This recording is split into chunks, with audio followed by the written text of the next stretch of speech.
À seulement 30 minutes en voiture de la frontière de l'Union européenne, le village endormi de Mingyr, en Moldavie, a autrefois été reconnu internationalement. Pas pour ses vignobles de vin de classe mondiale, mais pour la volonté croissante de ses habitants de vendre leurs organes. À une occasion, 16 hommes ont été transportés volontairement en Turquie, où ils ont été, selon les dires, engraissés jusqu'à l'arrivée d'un receveur de reins pour l'opération, généralement en provenance du Royaume-Uni, du Canada ou d'Israël. En se réveillant après leurs interventions, chaque homme recevait une maigre somme de 2000 $ avant d'être rapidement renvoyé chez lui. Parmi les 16 hommes, 2 sont décédés des suites de complications, tandis que les autres ont dû suivre des traitements médicaux coûteux pour prolonger leur vie. Un homme aurait investi l'argent dans une nouvelle voiture, mais les célébrations avec du vin fait maison se sont terminées par la voiture heurtant un arbre. Bien que les chiffres exacts soient difficiles à obtenir, on estime que plus de 130 personnes dans le village, dont la population est inférieure à 5000, ont vendu leurs reins, soit environ un résident sur 38. À quel point une personne doit-elle être désespérée pour vendre une partie de son corps? À quel point une économie doit-elle être ruinée pour que ce phénomène devienne courant? À l'aube du XXIe siècle, la Moldavie a enregistré une statistique sombre. Elle a probablement connu la baisse des niveaux de vie et de la production économique la plus sévère en temps de paix de toute nation dans l'histoire moderne. Le PIB avait chuté à un peu moins d'un tiers de son niveau de 1990, atteignant seulement 400 $ par habitant, la plaçant au même niveau que certaines des régions les plus pauvres du monde. Depuis, sa situation est restée sombre. En 2014, le pays s'est retrouvé au cœur de l'un des plus grands scandales financiers de l'histoire lorsque 1 milliard de $, soit un huitième de son économie totale, ont disparu de 3 de ses plus grandes banques. Le cerveau derrière ce coup d'État a depuis échappé à la justice, étant même élu maire d'une ville juste au nord de la capitale. Pour atténuer les retombées financières, la Banque nationale a émis des obligations de 25 ans d'une valeur de 870 millions de $,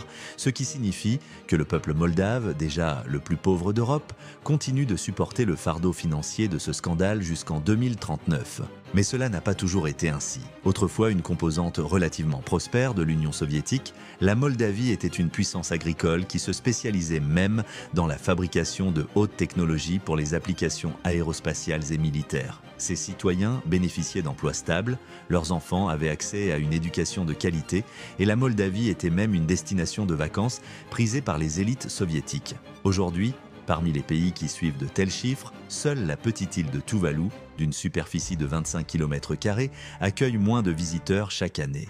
C'est l'histoire de la déchéance de la Moldavie, la nation la plus pauvre du continent le plus riche. Le 26 juin 1940, quelques jours seulement après la reddition de la France face à l'Allemagne pendant la Seconde Guerre mondiale, l'Union soviétique a adressé un ultimatum terrifiant à la Roumanie. Relâchez le territoire entre les rivières Prut et Dniestr dans les 24 heures ou faites face à une invasion écrasante.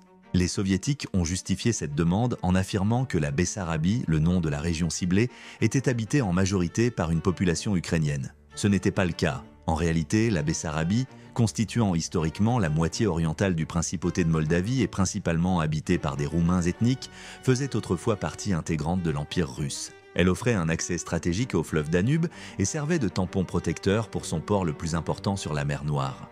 20 ans avant l'ultimatum, au milieu du chaos de la révolution russe, la Bessarabie a saisi l'occasion pour déclarer son indépendance avant de s'unir à la Roumanie. La perte de ce territoire stratégique était inacceptable pour les dirigeants de la nouvelle Union soviétique. Ainsi, ils ont financé de nombreuses incursions violentes en Bessarabie dans l'espoir de provoquer une révolution communiste. Lorsque cela a continué d'échouer, une partie du territoire a été artificiellement détachée de la République ukrainienne et proclamée République socialiste soviétique autonome moldave. Bien que n'ayant jamais fait partie des terres historiques moldaves, la région a été conçue pour servir de tremplin à la propagande soviétique. En théorie, si la République réussissait, elle montrerait au peuple de Bessarabie les avantages du progrès soviétique. Cela n'a pas fonctionné. Cependant, ces manœuvres ont alarmé le gouvernement roumain, les amenant à renforcer leurs liens diplomatiques avec l'Allemagne pour contrer la menace soviétique croissante. Toutefois, dans un accord secret en août 1939, les Allemands et les Soviétiques ont défini comment l'Europe de l'Est serait partagée entre eux. Avec le désintérêt allemand pour la région, les Soviétiques ont désormais le feu vert pour reprendre la Bessarabie. Avec l'Allemagne les encourageant fortement à le faire, la Roumanie a à contre-cœur cédé aux demandes soviétiques. Le lendemain, les troupes soviétiques ont traversé le Dniestr, débutant leur occupation de terres déjà appauvries par les conflits géopolitiques. Craignant la conquête soviétique, la Roumanie avait négligé la Bessarabie. Seuls 30% de la population était alphabétisée, les pluies rendaient souvent les routes rudimentaires impraticables et il n'y avait pratiquement aucune industrie. Une surpopulation rurale sévère aggravait les problèmes avec des parcelles de terre subdivisées à peine suffisantes pour que les ménages survivent. Pourtant, avant que les Soviétiques ne puissent entreprendre leur plan grandiose pour la Bessarabie, les Allemands ont lancé la plus grande invasion terrestre de l'histoire humaine contre l'Union soviétique, capturant finalement les terres en juillet 1941. À mesure que la guerre tournait en faveur des Soviétiques, la région a été reconquise en 1944. Déjà sous-développées auparavant, les nombreuses armées qui ont traversé la Bessarabie ont anéanti toutes les infrastructures, détruit les terres agricoles, tué la moitié du bétail et déplacé des centaines de milliers de familles. Avec la guerre désormais terminée, le cœur de la Bessarabie a été combiné avec la partie la plus occidentale de la République autonome moldave, connue sous le nom de Transnistrie ou la terre au-delà du Dniestre, formant la nouvelle République socialiste soviétique moldave. Les territoires restants, considérés comme les plus stratégiques, ont ensuite été attribués à la République ukrainienne de confiance. En effet, la Moldavie n'a pas été traitée comme une région ayant désespérément besoin de reconstruction, mais comme une terre peuplée de sympathisants roumains peu fiables et d'ennemis de classe. Poursuivant un plan pour percer vers le socialisme par le chemin le plus court, environ 13% de la population totale a finalement été arrêtée, déportée en Sibérie ou exécutée pour assurer la conformité idéologique. Même les communistes moldaves existants n'ont pas été épargnés par cette purge brutale. Seuls les Moldaves de Transnistrie étaient autorisés à exercer un pouvoir politique significatif, étant jugés plus loyaux, ayant déjà vécu sous domination soviétique pendant des décennies. Pour renforcer davantage le contrôle et diminuer l'influence roumaine, une campagne pour ingénieusement créer une identité, une culture et une langue moldave distincte a été lancée. L'alphabet latin a été interdit et remplacé par le cyrillique, et des mesures ont été prises pour russifier la culture. Simultanément, dans le cadre de la formation de la nouvelle économie de commande, la propriété privée des terres, de la production et de la distribution a été interdite, tandis que les terres agricoles ont été prises de force pour établir de vastes fermes d'État contrôlées par le gouvernement. Dans le sillage tumultueux de cette collectivisation, aggravée par des sécheresses successives en 1946 et 1947, la Moldavie a plongé dans la famine la plus sévère de son histoire. Les autorités soviétiques ont ensuite délibérément prolongé la famine pour contraindre les paysans réticents à rejoindre les fermes d'État, entraînant au moins 115 000 décès. Au début des années 1950, les turbulences politiques et économiques ont commencé à s'atténuer, la Moldavie devenant rapidement une composante bien intégrée de l'État soviétique. Manquant de dépôts significatifs de ressources naturelles, mais bénie par 75% de sa superficie totale couverte de sols noirs, les plus fertiles au monde, les Soviétiques ont élaboré un plan pour transformer la Moldavie en une bête agricole. D'énormes quantités de capital, de main-d'œuvre et de savoir-faire technique ont été investis dans les fermes d'État. Avec l'introduction d'engrais et de tracteurs, ainsi que l'expérimentation de divers modèles agricoles, la production a commencé à exploser. Bien qu'occupant seulement 0,2% de la superficie de l'Union soviétique, elle produisait 4,2% de ses légumes, 12,3% de ses fruits, 10% de sa nourriture en conserve et 50% de son vin. À son apogée, la Moldavie représentait 30% du tabac mondial et 20% de la récolte mondiale de raisins. Avec la construction d'infrastructures modernes, d'hôpitaux, d'écoles et de centrales électriques, la qualité de vie de la population s'est rapidement améliorée, l'analphabétisme ayant été éradiqué et l'espérance de vie augmentée d'une décennie. Dans les années 1960, une variété d'industries, de la fabrication de tracteurs à la production textile, ont commencé à émerger. Plus tard, le stationnement de la 14e armée soviétique dans l'est de la Moldavie a stimulé la montée d'industries associées, transformant la région en un fournisseur clé d'armes, d'équipements et de composants. Cependant, la majeure partie de ces nouvelles industries était située en Transnistrie, démontrant la préférence durable du gouvernement central pour ceux résidant à l'est du fleuve Dniestre. Bien que la Transnistrie ne représente que 12% de la Moldavie, elle générait 40% de sa production industrielle et 90% de son électricité. Avec l'afflux de centaines de milliers de spécialistes ukrainiens et russes pour gérer les nouvelles usines, la Moldavie s'est de plus en plus divisée en deux régions distinctes. Une Bessarabie majoritairement rurale, agraire et parlant roumain d'un côté, et une Transnistrie urbaine, industrialisée et parlant russe de l'autre. Dans la propagande soviétique, la Moldavie était présentée comme un verger florissant, peuplé de paysans heureux bénis par des récoltes abondantes. Mais à la fin des années 1970, la réalité en Moldavie commençait à s'éloigner de cette image idyllique. Alors que l'Union soviétique dans son ensemble entrait dans une ère de stagnation, la corruption généralisée et les problèmes environnementaux ont commencé à affliger la République. Le premier secrétaire, Ivan Bodyul, a détourné des millions de roubles, échappant aux poursuites grâce à ses connexions au gouvernement central. Les statistiques économiques étaient gonflées, tandis que la corruption locale devenait la norme plutôt que l'exception. Des décennies d'agriculture intensive et d'utilisation lourde de produits chimiques ont conduit à une pollution sévère des eaux souterraines près des principaux fleuves, tandis que le désastre de Tchernobyl en 1986 a provoqué une hausse des troubles génétiques et des malformations congénitales. Avec des conditions qui s'aggravaient, mais des libertés politiques qui s'étendaient, la fin des années 1980 a vu l'émergence du Front populaire, une coalition rassemblant diverses factions politiques en opposition au Parti communiste. En août 1989, un rassemblement du Front populaire a attiré un demi-million de personnes réclamant le retrait des troupes soviétiques, la souveraineté moldave et un retour à l'alphabet latin. Ce dernier point a été adopté par le Soviet suprême, effaçant en fait la seule différence entre le roumain et le moldave. Mais cette concession du gouvernement n'a pas suffi. En 1990, le Front populaire a remporté la majorité au Soviet suprême moldave, mettant fin au monopole du pouvoir des communistes. Avec la désintégration de l'Union soviétique peu de temps après, la Moldavie a déclaré son indépendance le 27 août 1991. Avant 1991, la Moldavie n'avait connu que 75 jours d'indépendance au cours des 4 siècles et demi précédents. À l'aube de cette nouvelle indépendance, il y avait un sentiment palpable que ce ne serait qu'une brève période. Une pierre angulaire de l'agenda du Front populaire était l'appel à la réunification avec la Roumanie. Avec l'idée largement populaire dans les deux pays, cela semblait presque inévitable. Pourtant, à mesure que les préparatifs commençaient, les groupes minoritaires du pays, craignant la marginalisation, devenaient de plus en plus anxieux. Dans le sud, 5 districts administratifs habités par la minorité turcique, connus sous le nom de Gagauze, ont proclamé leur propre indépendance vis-à-vis de la Moldavie. 2 mois plus tard, la Transnistrie a suivi le même chemin. Le différend des Gagauzes a finalement été réglé pacifiquement lorsque le gouvernement moldave leur a accordé un degré significatif d'autonomie. Offerte la même entente, la Transnistrie l'a rejetée. La région, historiquement privilégiée sous le régime soviétique, ne voulait pas renoncer à son pouvoir politique ni à son économie de commande. En 1992, des escarmouches militaires sporadiques ont dégénéré en guerre totale. Initialement réussies, les forces moldaves ont été repoussées de Transnistrie lorsque l'ancienne 14e armée soviétique, désormais sous contrôle russe, est intervenue en faveur de la Transnistrie, imposant finalement un cessez-le-feu. Cela s'est avéré catastrophique pour la Moldavie. La perte de la Transnistrie signifiait qu'une partie importante de sa base industrielle et 90% de sa production d'énergie était perdue. Pire encore, presque toute l'infrastructure commerciale, y compris les lignes de chemin de fer, les pipelines, les routes et donc l'accès au port le plus vital de la région, passait par la Transnistrie, désormais soumise au blocus et au chantage économique.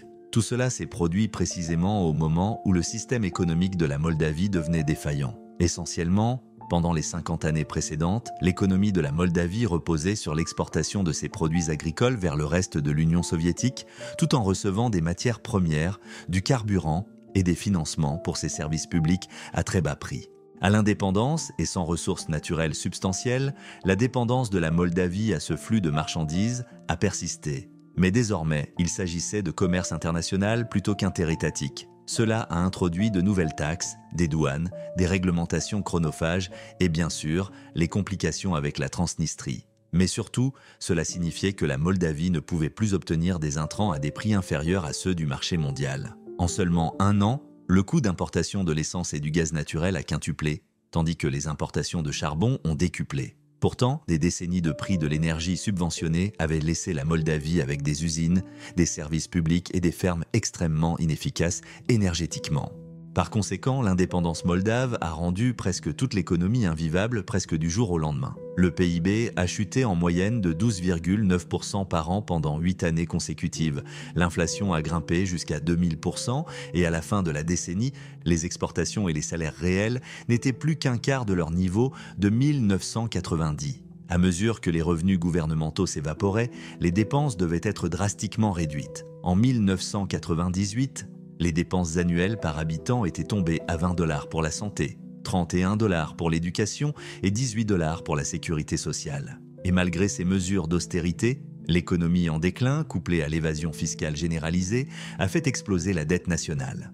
Il pouvait ensuite utiliser ces bons pour acheter des maisons ou des actions dans des entreprises d'État. En 1993, 80% des maisons et plus de 2000 entreprises étaient entre les mains des citoyens, soit un tiers de tous les actifs de l'État. Plus tard, les fermes d'État ont été démantelées et distribuées à 1 500 000 travailleurs, soit plus d'un tiers de la population. Pour stopper l'hyperinflation, le gouvernement a réussi à introduire sa nouvelle monnaie, le leu, qui a continué à maintenir sa valeur bien mieux que les autres monnaies post-soviétiques.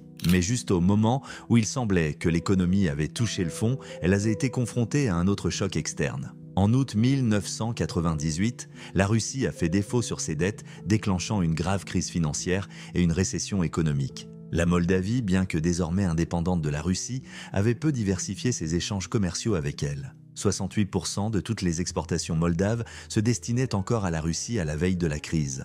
Immédiatement après, les exportations totales se sont effondrées de 50%, la monnaie a perdu 50% de sa valeur, ce qui a doublé la dette extérieure à 106% du PIB. En l'an 2000, la Moldavie se trouvait être la nation la plus pauvre d'Europe. 60% de sa population vivait avec moins de 65 centimes par jour, faisant chuter l'apport calorique quotidien moyen de près de 3000 calories à 1900. Parmi 60 nations évaluées par le World Value Survey, la Moldavie est ressortie comme le pays le moins heureux, un sentiment reflété par des taux de consommation d'alcool par habitant en flèche, se classant près ou au sommet mondial. On estime qu'un quart de la population a fui le pays à la recherche de meilleures opportunités, y compris les jeunes et les travailleurs qualifiés essentiels à la reconstruction de l'économie. Désespérée par l'amélioration, la Moldavie est devenue le premier et le seul État post-soviétique à réélire le Parti communiste au pouvoir en 2001.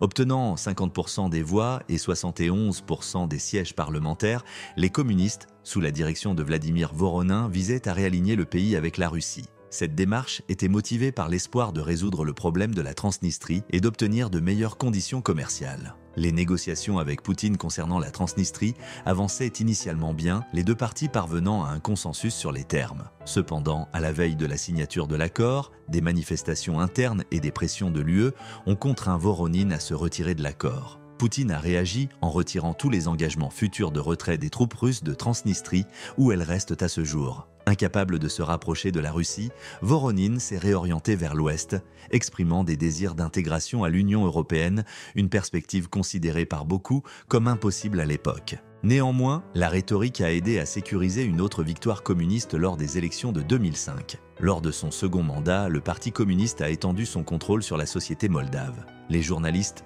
ont été harcelés, les médias censurés, les juges remplacés par des fidèles du parti et les opposants politiques intimidés. Le parti a utilisé son pouvoir pour extorquer des pots de vin à la population et transférer les actifs de l'État à eux-mêmes, à leurs familles et à leurs partisans. Le fils de Voronin, Oleg, semblait être devenu le plus grand homme d'affaires du pays, ayant la main dans tous les aspects de l'économie, y compris la construction, la finance, les transports, les supermarchés, les restaurants et les concessions automobiles. Pourtant, Voronin était loin d'être le premier à initier une corruption généralisée dans le pays. À l'indépendance, ceux qui avaient des connaissances internes et des connexions politiques ont exploité la période de transition pour amasser une immense richesse et du pouvoir, tandis que le pays sombrait dans une pauvreté abjecte. Bien que sur le papier, la Moldavie ait réussi à distribuer la richesse du pays à ses citoyens, en réalité, quelques privilégiés obtenaient tous les actifs précieux, tandis que le reste se contentait des miettes. Les bas salaires pour les politiciens et les institutions gouvernementales non transparentes héritées de l'Union soviétique incitaient les nouveaux dirigeants à s'aligner avec les oligarques, ajustant les politiques et les lois pour favoriser davantage les riches et eux-mêmes, et en versant des pots de vin à la police et aux juges pour éviter les poursuites. Depuis 30 ans, la Moldavie figure constamment parmi les États post-soviétiques les plus corrompus. Même lorsque les communistes ont perdu le pouvoir au profit de partis politiques pro-occidentaux en 2009, ceux qui sont arrivés au pouvoir ont permis à la corruption d'atteindre des niveaux extrêmement visibles et audacieux. En 2014, l'oligarque moldave Ilan Shor avait discrètement acquis des participations majoritaires dans 3 des plus grandes banques du pays. Suite à cette acquisition, les banques ont commencé à émettre des prêts fictifs à des entreprises moldaves également liées à Shore. Les fonds ont ensuite été acheminés à travers une série de sociétés écrans, principalement au Royaume-Uni et à Hong Kong, pour finalement atterrir dans des banques lettonnes. Au total, 1 milliard de dollars a été volé au pays. La crise financière qui en a résulté a amplifié la dette nationale, coupé temporairement la Moldavie du financement international et fait perdre à la monnaie plus de 40% de sa valeur, appauvrissant encore davantage la population. Les enquêtes ultérieures ont révélé qu'un ancien député, un ancien Premier ministre et le chef de l'un des plus grands partis politiques du pays avaient tous soit directement profité du scandale, soit accepté des pots de vin pour fermer les yeux. Un seul d'entre eux a purgé une peine de prison. Comme la corruption est devenue si enracinée, allant des juges poursuivant les politiciens aux médecins offrant de meilleurs soins aux patients, les investissements étrangers restent douloureusement faibles, les travailleurs qualifiés quittent le pays dès qu'ils le peuvent tandis que l'argent qu'ils envoient à leur famille représente presque toute la croissance du PIB observée au cours des 2 dernières décennies. Bien que certaines initiatives de lutte contre la corruption aient commencé et que l'adhésion récente à un accord d'association avec l'UE, accordant le commerce sans droit de douane, aidera les agriculteurs, il reste à voir si les conditions sous-jacentes s'amélioreront. Le conflit en Ukraine voisine et les craintes que les troupes russes en Transnistrie ne soient utilisées pour ouvrir un second front n'ont fait qu'ajouter de la complexité à l'avenir de la Moldavie. L'intervention étrangère l'a divisée. Des individus connectés l'ont exploité, et la corruption est devenue si répandue que ceux qui ont volé des milliards ont pu échapper à la justice et même maintenir leur popularité politique. Pour emprunter une voie durable vers l'amélioration, le peuple moldave a la tâche herculéenne de se débarrasser des chaînes que son histoire malheureuse lui a imposées. Merci d'avoir regardé la vidéo, abonnez-vous pour soutenir notre travail et cliquez ici pour voir notre dernière vidéo.